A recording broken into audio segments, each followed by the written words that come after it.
When we read the Bible, we think it's an old book, describing things that happened unnumbered years ago. As I tell you, it's contemporary. You read about the flood, and we think, well, certainly that happened unnumbered. If it ever did happen, it happened unnumbered years ago. Well, this morning, as is my custom, I turned on the channel KFAC, that is a radio station. It plays through the day and night, 24 hours a day. Only lovely classical music, so you can read to that music. Only a few interruptions. On the hour, you get a 5-minute bulletin and weather report. But between 9 and 10, it's always a lovely piano recital, as it were. The great masterpieces played by great artists. And so I can sit down with my Bible and read as I listen to the music. And the one interruption that came today was an ad from the Herald Examiner. And they were advertising this paper as the one paper in our city that gives the facts, only facts, not embellished. No frills, just plain facts, all facts.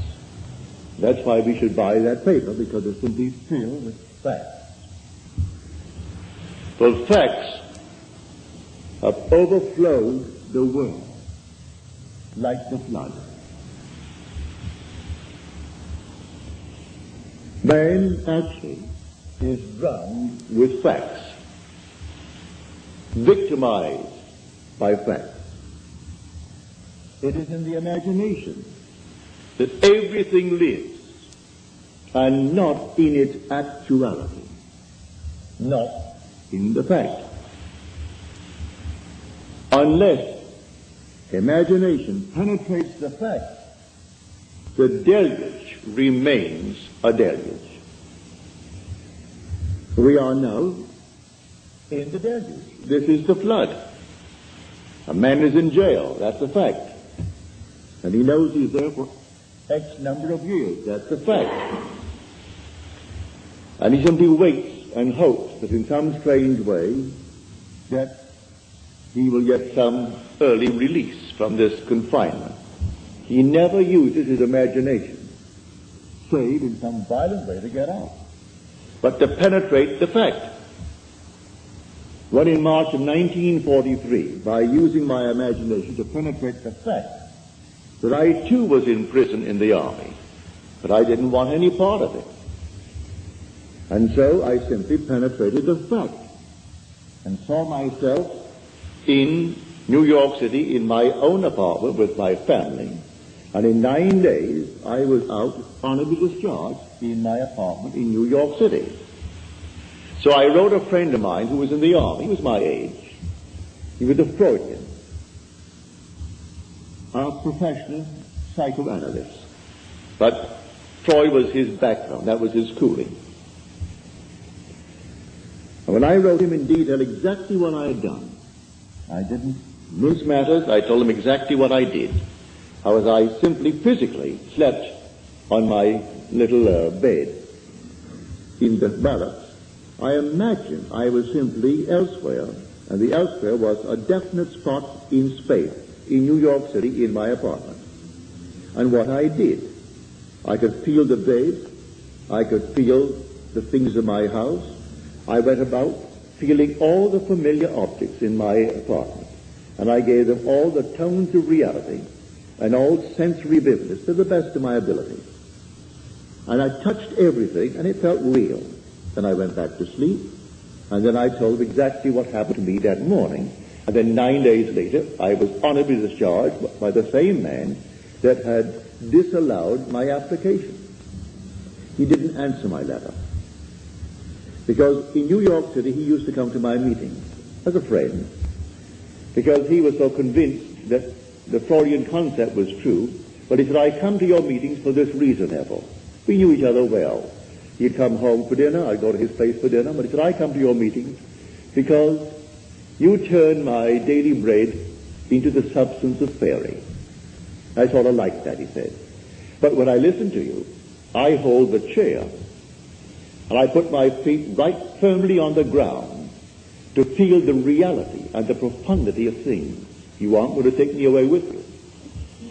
You're going to leave me right here where things are solidly real, so I feel the place under my foot, and I feel the thing next to my hand, and I hold on tightly as you weave your story concerning moving off in one's imagination. So he would not penetrate the facts. So when did he get out? When the other millions got out. So he remained with his facts for the next 3 years. I got out in March of 43. He came home to New York City in 46, demobilized as the other millions and millions of boys were. He could not let go of the facts. This is the flood. No other flood. This is the flood. We are drowned with facts, victimized by them. Now, does the Bible teach this story of getting through the facts using my imagination? It certainly does. Now, let me take you into the 27th chapter of the book of Genesis, the first book, the book of the beginnings. If you're not familiar with the story of Isaac and his 2 sons, they were twins. Let me just refresh your memory if you've forgotten. It is said in the story that Isaac had, that is, his wife had the 2 sons, Rebekah, but he was the father of the 2 sons, Esau and Jacob. It is said that Esau was a hairy one. He came out first. And then Jacob came out second, and he had no hair. He was completely hairless, while Esau was covered in hair from head to foot. But he was the first. One was called Esau, and one was called Jacob, because he came out second and supplanted the other. Now we are told that when the father Isaac was old, and his eye was dim so that he could not see, in other words, he was blind, he said to his son Esau, I cannot see, and my days are numbered. I want you to go into the fields and hunt, and bring me some well-prepared, tasty venison as I like it, savory venison. We are told that Rebekah, who loved her second son more than she did the first, overheard the conversation between Esau and his father. And then because she loved Jacob and wanted Jacob to get the blessing, for the father feels his days are numbered, and he must now give his blessing to one of his sons, and the first one must get it. So the mother told Jacob what she had heard, and then suggested that we take one of the kids from the flock, and we kill it, and take the skins of the kid and put it upon you, so that you will have the appearance of Esau. Esau thought otherwise. He said, suppose my father discovers it. Then Jacob said, suppose my father discovers it. And the mother said, leave that to me. It will be on my shoulder if he discovers it. And send Jacob into the field to bring a kid. Well, he took that kid and brought it tastily prepared for his father. He came quickly into the presence of the father. And the father said to him, come near, that I may feel you, my son, whether you are my son Esau or not. So Jacob came near to Isaac his father, who felt him. And then Isaac said to Jacob, the voice is Jacob's voice, but the hands are the hands of Esau. And then he blessed him. He gave him his blessing. He had no sooner left the presence of his father when Esau comes in now with savory venison. And the father said, well, who was it that came? For I have already eaten. Who came? And then he discovered it was his son Jacob who came with guile and betrayed him. But said the father, I have given him your blessing and I cannot retract it. And blessed he is. All will serve him. Everyone will serve him. Because I gave you the blessing and I cannot take it back. Now on the surface, you will say, now what is the story trying to tell us? Well, in this same book, in an earlier passage, we are told about the ark. build the ark with 3 decks, the lower, the second, and the third deck. Well, you think it's a huge, big building. Well, you use your imagination. You can't conceive of any building that could house all the animals of the world in pairs, and all the so-called good ones will be in 7 pairs, and enough food to feed them for 40 days and 40 nights. Well, you just simply could not conceive of it. Nevertheless, that's the story. But there are 3 decks. The obvious thing is the facts of life. Then there's psychological interpretation of these so-called stories, and then the spiritual consummation of the story. So you have the lower deck, the second deck, and then the third deck. So here is a perfect example of the second deck. This room now is a fact. We're all in the room. It's a fact. But suppose I don't want to be here. Suppose it becomes a prison to me. Can I get out of it if I know how to penetrate the fact? If I know that I am the ark, that all things exist in the human imagination, and the human imagination and God are one. They are one, not two. I can, in my imagination, penetrate any wall. I can now, without batting an eye, in the twinkle of an eye, I can stand on the street and see this thing without a man standing before it. No problem whatsoever to assume I'm on the street and looking from the street to this platform. But you may say, well, what would that do? Well, let me do it and feel the reality, feel that solidity of the street under my foot, and see this building from the street rather than looking to the street from here. If I do it and give it solidity, give it reality, I'll be compelled to go there. This is what Scripture teaches. That is my blessing. I can penetrate a fact. And penetrating a fact, I can stand wherever I want to stand in this world. Then the promise is made, wherever the sole of your foot shall stand, that I have given to you. I'm not going to make you a promise and not fulfill it. I've given to you if you can stand upon it. So I actually stood upon my apartment. I actually stood upon that floor. I felt the bed. I felt everything and gave it reality. My friend wouldn't allow himself to sleep in one place and assume that he was sleeping elsewhere, because that is a divided state of mind. He didn't want to become a split personality, and so he wanted to be completely coordinating. Well, he was coordinated, all right, for the next 3 years, all in one little spot in his barracks. And for 3 years he couldn't get out. Because first of all, he wouldn't try it. Because I turned his daily bread into the substance of fairy. And so he did not answer my letter. I've reminded him a few times since. Why didn't you answer the letter? Well, first of all, it didn't make sense. And I don't believe, said he, that really what you did was the sole cause of your discharge. You always question it. Then I repeat it another time and tell him again what happened this time. Well, that would have happened anyway. You do it a third time. You do it a fourth time. Do you know if you did it 1,000 times, he would still say, do it once more. It will always happen as far as they're concerned. It just didn't happen because you did something. These things would have happened anyway. So why do you analyze people then? Then let things happen.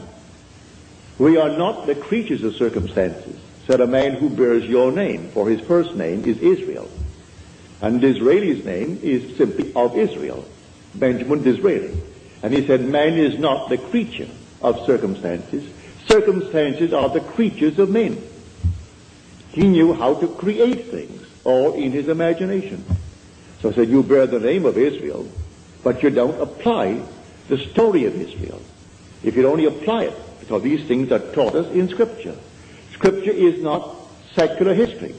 This is contemporary. It didn't happen thousands of years ago. The flood is on. And this is the flood.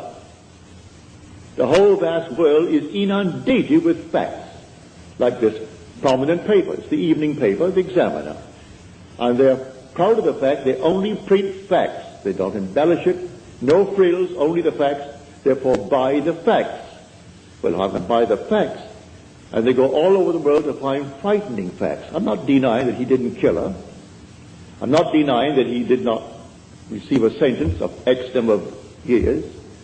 But when people ask anything of me, I'm not concerned about why it happened. What do you want? And I will simply apply my imagination lovingly on behalf of that request.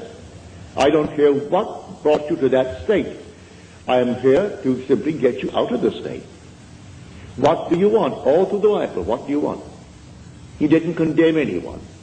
The woman taken in adultery, he didn't condemn. So what do you want?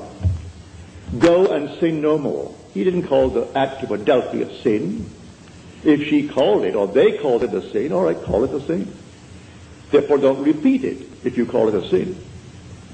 But sin is simply knowing what to do and not doing it. That's sinning. So if I discover what to do, to penetrate a fact, to go beyond the fact, and create a condition for myself and dwell in it, and think from it, instead of thinking of it. For the great fallacy of the world is perpetual construction, deferred occupancy. Create and create in my mind's eye all kinds of lovely things I would like to realize, but I never occupy them. I do not penetrate the state and go right into it and give it cubic reality. But I know, and you know, and it's not difficult to understand why. The sense of touch is something we believe in more profoundly than we do in, say, the sense of sight, or the sense of hearing, or the sense of smell. I stumbled upon this one day in a dream. In my dream, I came upon this huge big pillar, a pile driven into the ocean. And the bridge that it formerly supported was gone now. Only the piles remained. And I knew I was dreaming. And I figured to myself, if I held that pile and I could touch it, and if it seemed to me solidly real, what I'm going to do, I'm going to hold on to that pile. In the dream, I know it's a dream, but I'm going to hold that pile as solidly as I can and compel myself to awake holding the pile. Well, I did. I held the pile with all of my might. And I said, now, Neville, you know you're sleeping. You know that you're dreaming now. Awake. And I awoke in the water. I'm actually holding that pile, and I'm standing up in what formerly I knew to be a dream. It ceased to be a dream. It's real. I'm in a world just as real as this. And here I am holding this enormous pile, and it's in the East Indies, not the West Indies where I was born. It was in the East Indies, a very primitive area. And then some animal came down to the beach, a strange-looking creature. And at that moment, I was panicky. And that moment of shaking emotion, and I woke on my bed in New York City.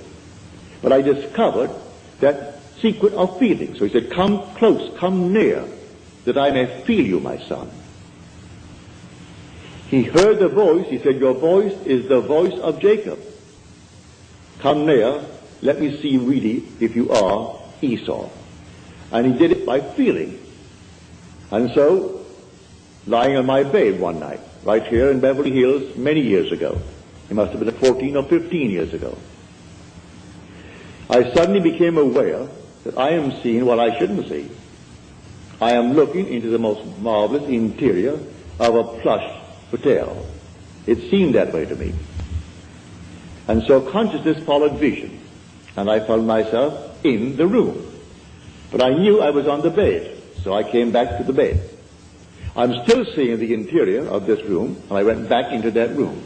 I came back again. I must have done it 12 or 20 times. It was fun, going into the room, and the room was just like this, real. Then I came back to the bed. Now, I said, I am now going to explore. Regardless of consequences, I am going to explore. And so, I went into the room. It seemed like a room 30 by 20 from the bed. When I entered it with the decision to explore, the room closed upon me and became a third of itself. Say it became 10 by 7.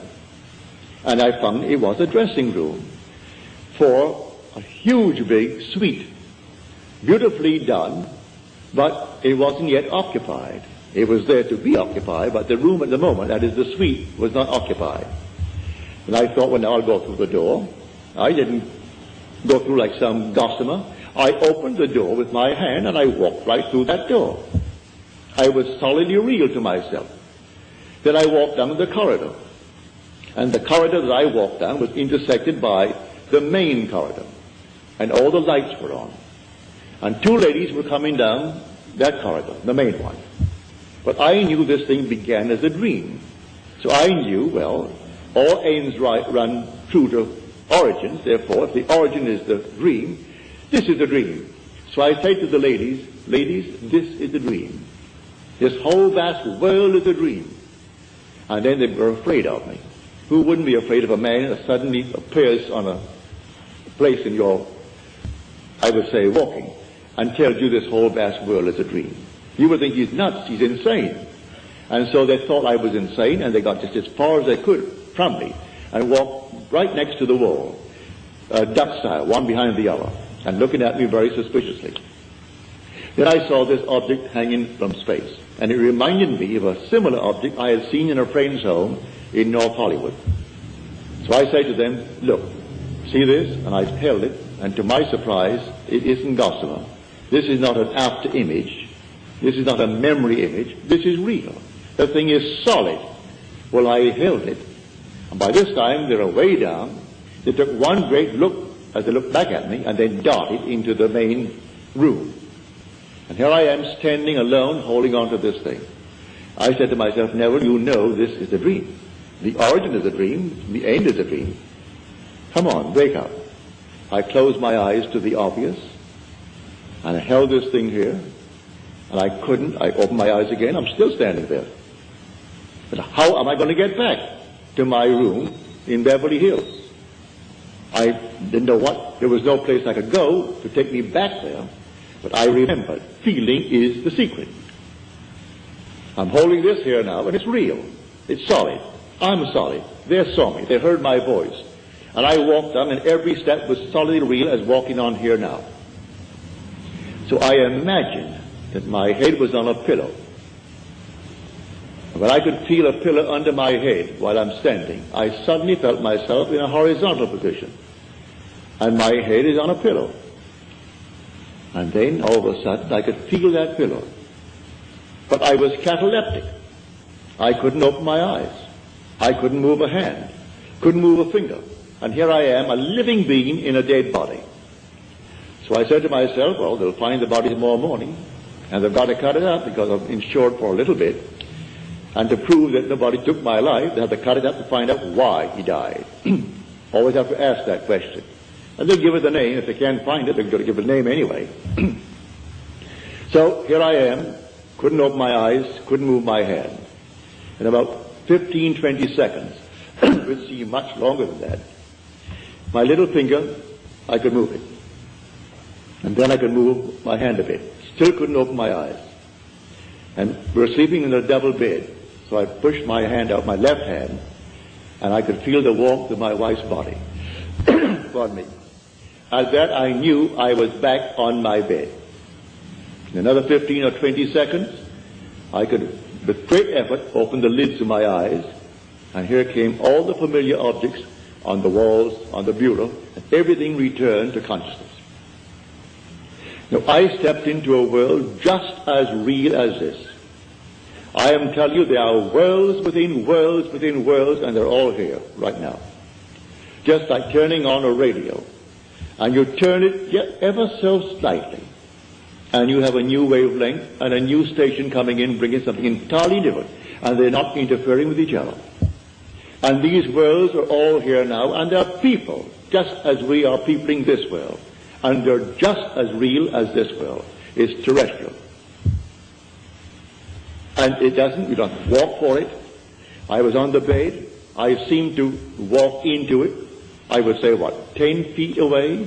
But the same area permeated the bed, and the bed did not obstruct it. And that world into which I stepped did not obstruct the house that I lived in Beverly Hills. It's all here, the whole vast world. Worlds within worlds within worlds. So I tell you, facts or the flood. That's the deluge. There was no other kind of flood. We are actually inundated with the facts of life.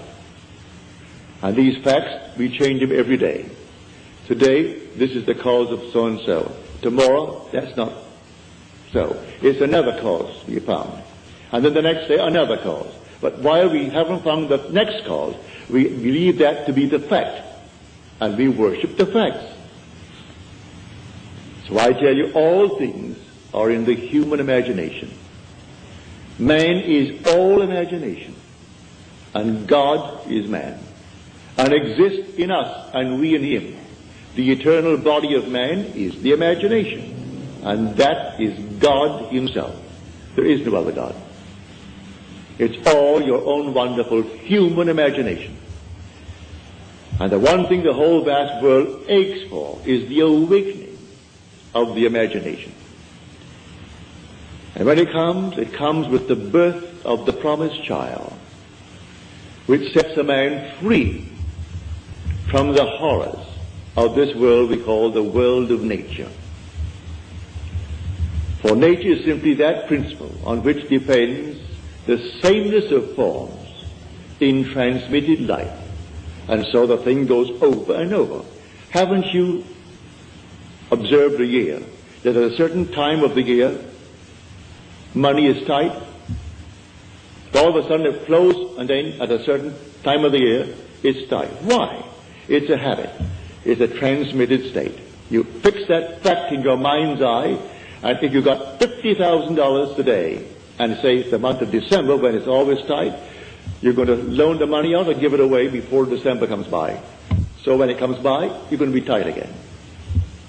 It's a peculiar, I would say, slavery, this thing called nature, in the sameness of forms in transmitted life.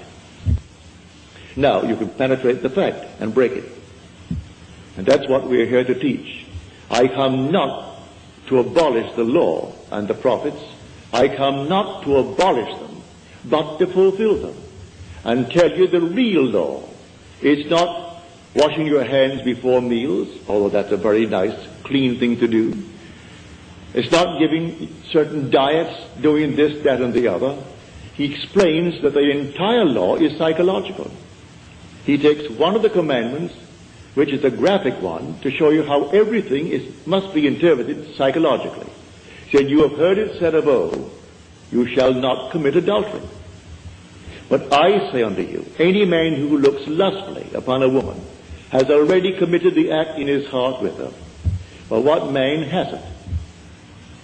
What man has not violated that? So he tells you the whole thing is a psychological thing. You can't restrain the impulse, because you may restrain it based upon 1,000 different reasons. Maybe you are afraid of the consequences. Maybe you are afraid that someone will find out. Maybe you're afraid of this, that, and the other. But the impulse was there, and he tells you the impulse was the act. Well, if the impulse was the act, then creative acts are imaginal. For it was an imaginal act. So I have to observe my imaginal acts. For the imaginal act is a fact. It's going to actually become a fact and then confront me. Here was a lady in San Francisco. He said, my brother, and she said to me, I think he's innocent, but I do not know the facts of the case. But he was given 6 months at hard labor. He was in the army. And I don't think my brother should get 6 months hard labor in the army. I said, you want him out? He said, certainly I do. I said, I'll tell you what, that you may try it, so you can give all praise to yourself and not to me. You do it. But what must I do? Well, if he was out, would he come home? Oh, yes, he'd come straight to my place. All right. And if he came to your place, what would you do? Well, she said, I would throw my arms around him and kiss him. Feel him. I said, all right, do that. When you go home tonight, sit where you would normally sit, and just imagine that your brother is there, and that you have thrown your arms around him, and you're holding him and hugging him, and kissing him.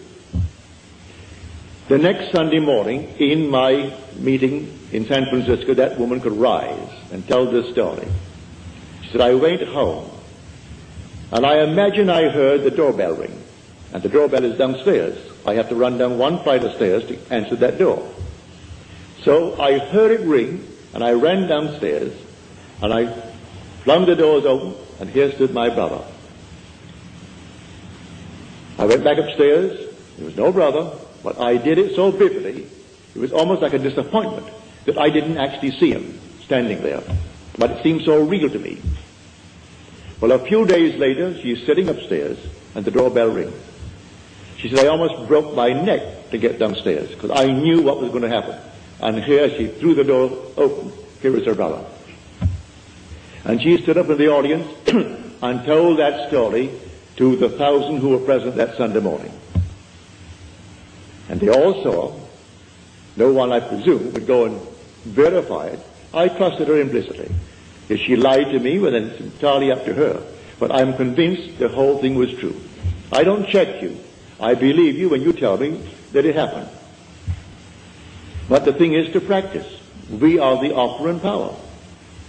And the flood is on. Let no one tell you the flood is over. And the flood is deeper and deeper because we're more and more inclined for facts. We want the facts of life. You want the facts? Well, you make the prison walls all the thicker. But learn how to penetrate the facts.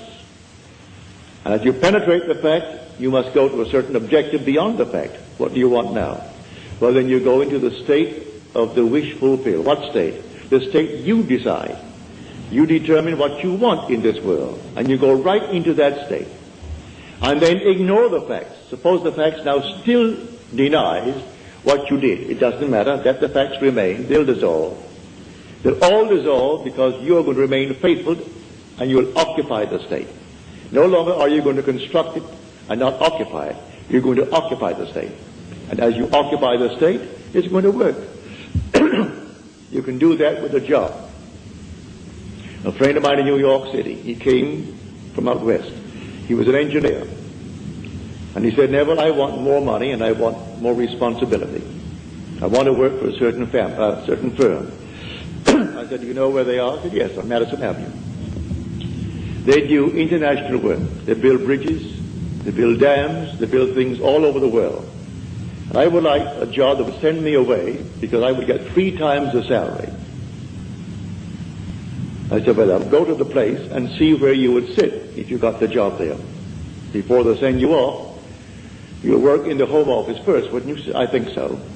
Well, go up there and just take a good look. He walked into the place, picked out the desk, picked out the place, and then he assumed when he got back home, he was seated at that desk. And that was his job, and he named the sum of money, which was a considerable sum of money. He and his wife and daughter used to come to my meetings. Within a month, he was in that job, and within 2 weeks, he was on his way to the Near East, building bridges. Unfortunately, in a way, he did not live very long. He was a young man, but in about 3 years, he was gone. Heart attack, he was gone. But that he would have gone anyway, whether he was here or there. For we come on time and we go on time. But at least before he departed this world, he found the principle, which he will carry with him into the next world. For there is no death. He is restored to life in a world just like this, clothed in a body just like his, only young. Young as he was then, he'll be younger. But he has at least the memory of what he did to get what he wanted, and it worked. And so now he goes with the principle in his mind's eye. So when you tell me that your dreams, and that you in your dreams are applying this principle, like the lady tonight, she is here, she told me her dream. I asked her to write it out for me. But right in the dream, she's actually discussing with others this principle of imagining and how you imagine a certain state and you produce it into this world. And that there's nothing in this world that dies. All things are restored to life. And she's carrying on this conversation in her dream. Well, to me, that's most flattering and very thrilling. When you can carry it beyond into what the world will tell you is a state where you're not in control of vision, that you are simply the slave of vision rather than its master. You don't direct it, you simply follow it. Well, she didn't follow it, she directed vision. And when you get to the point that you can direct in what they call a state called dream, where you are not supposed to be in control, you're simply the victim of your vision. But she's not the victim of her vision, she actually controlled the vision. And so the day will come, it's inevitable. We all take off the garment. But I tell you that you're going to find yourself completely restored, instantly. Not waiting for anything, instantly restored. In a terrestrial world, with problems that you have here, but you'll know how to solve them. You will solve the problems because you know the principle. So the flood is on. The whole Bible from beginning to end is contemporary. Jesus is not something that died. He is something that lives within man. He is dwelling in man. God himself came and comes into human history in the person of Jesus, in you, in me, in everyone in the world. And the day will come, you'll know it. And you are the Lord Jesus. But asleep to what you are. The day will come, you'll be completely awake to the fact that you are the Father. And then you'll know. I've been asked, why do you express it all the time? It's important, it's so important about the Father. It's the most important part of Scripture. The most important part of Scripture. Well, I can have all the power in the world and yet not know I'm God. I can have a sense of awareness where there is not a thing in the world but myself and yet not feel that I am God. But when the Father comes, and I know that I am the Father of that one and only Son of His, that I know I'm God. There's no other way to know it. If I had power that I could destroy the universe, I still wouldn't know I'm God. And if I was completely aware, as I was in 1926, when I, reading a book, it fell upon my chest. It must have been not more than 10 o'clock. I woke next morning, it's 9. And I had not turned from left to right in the entire interval, because the book was still on my chest and the light was still on my bed. And usually in the course of a night, a man turns often from side to side. How often I do not know, but we all do. No one goes to bed on his back and remains there for 9 unbroken, or in this case, almost 11 unbroken hours. So I went right down into a deep, deep sleep in a trance. And in that state, I became infinite light. There was nothing but light. And I was it. There was no circumference. I was the center of it all. No light outside of this light that I am. No sun, no moon, no stars, but nothing outside of the being that I am. I was infinite pulsing light. But still, I did not bring back the feeling of being God. Yet, evaded me. But when you see His Son, and that Son calls you Father, and you know, well then there is no doubt in your mind as to who you are. So I say it's the most important part of Scripture. And yet it's the one thing that people will question me on. Why do you emphasize it? Why do you repeat it over and over? Because the one thing in the world that you will one day experience which will convince you that you are God. Nothing in the world will convince you outside of that. But in the meanwhile, we can penetrate the facts. The man imprisoned need not be behind bars. We are imprisoned by the things that we do. All right, we can break them. Break anything in this world. A man can be imprisoned by gluttony. He can break it if he knows what he wants. Maybe he doesn't really want to give it up. If he wants to give it up, let him create within his mind's eye a scene, a simple scene that if he had given it up, a friend or some relative would know. And he doesn't brag about it. They simply know. And it's a normal discussion that he has no longing for it anymore. He has no desire for it. Didn't take any drugs for it. Didn't do anything to beat it. It just simply, it wasn't there. Like a certain taste that we have in this world, all of a sudden, you've had it, you've saturated yourself with it, and you don't want it anymore. All things are acquired. Today I like, for instance, a thing called an oyster. Love them, especially those lovely Eastern oysters. But the first time I had an oyster, I thought I'd die. I was a small boy, I must have been about 9 or 10. And I went down to It was then called the Virgin Islands, owned by Denmark. They're now our islands, St. Thomas, St. John, and St. Croix. And my mother said to me, now Neville, you know you're going to a strange place and they speak Danska. You don't understand the language, but you'll get by. But you're going to a boarding house, and there'll be maybe 20 or 25 boarding. You'll all sit at one big table together. Now you're a boy, and you do not know their habits, so watch what the lady does. And whatever she does, you do it.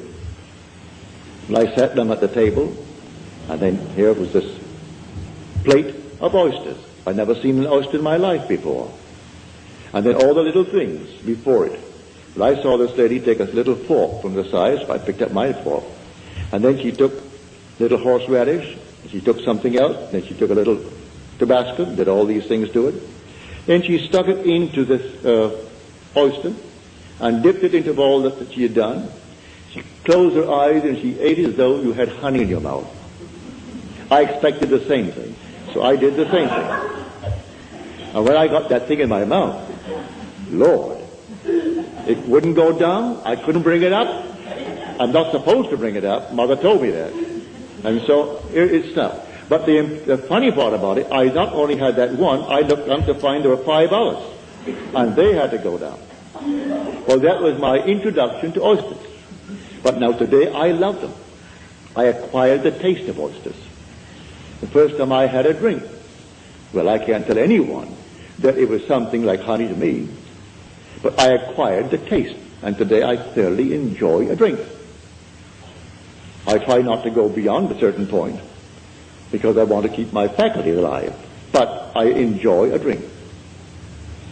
I have tried and tried and tried to acquire a taste for smoking, and I can't. Therefore I gave that up when I tried it for about 6 months. I couldn't do it. I was then only 21 or 22, and I couldn't seem to enjoy a cigarette or a cigar or anything. It made me sick. So I gave it up. Never acquired it. But all the other things we have acquired. We don't come into the world with these tastes. You acquire these tastes. You can acquire the taste of living in comfort. You can acquire the taste of living as a gentleman, as a lady. Acquire the taste. You want to actually live like a lady, live like a gentleman, with no pressure to pay the rent, no pressure to do these things. All right. Assume that you are that lady, you are that gentleman. Penetrate the facts. The facts tell you that you're not. You don't have it. Penetrate the facts and live in the state as though you had it. And may I tell you from experience, you'll have it. You will actually have it. Don't ask me how. The ways and means are contained within the state that you enter.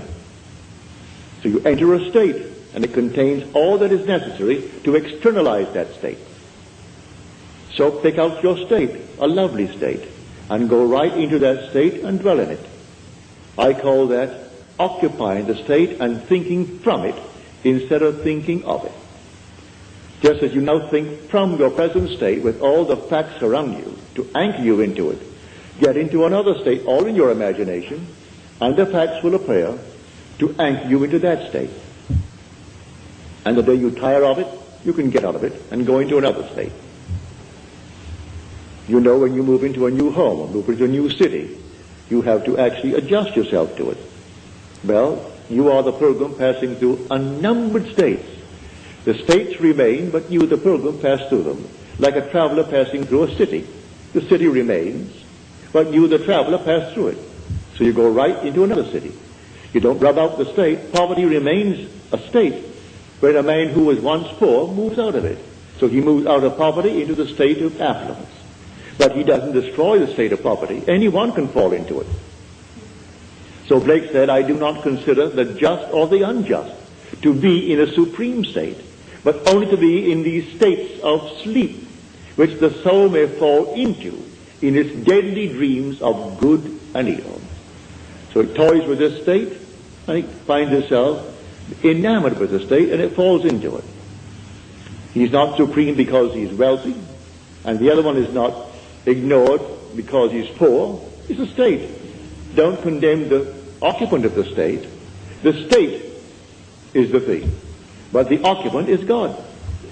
For the occupant in a state called poverty, he's saying, I am, before there's a poor. He doesn't say I am poor, meaning he's different. as far as I am goes, from the one who says I am rich. The same I amness that occupies the state of poverty is occupying the state of wealth. And so you can go into any state, and being in the state is God. And you wear these states as you wear clothes. But you must be consistent and actually believe it. First of all, as you're told in that 6th chapter of John, we believed and have come to know that thou art the Holy One of God. First, faith that ventures on a possibility. And then something more sure than faith, something steadier than faith, personal experience. You venture. That's faith. I will actually believe you now.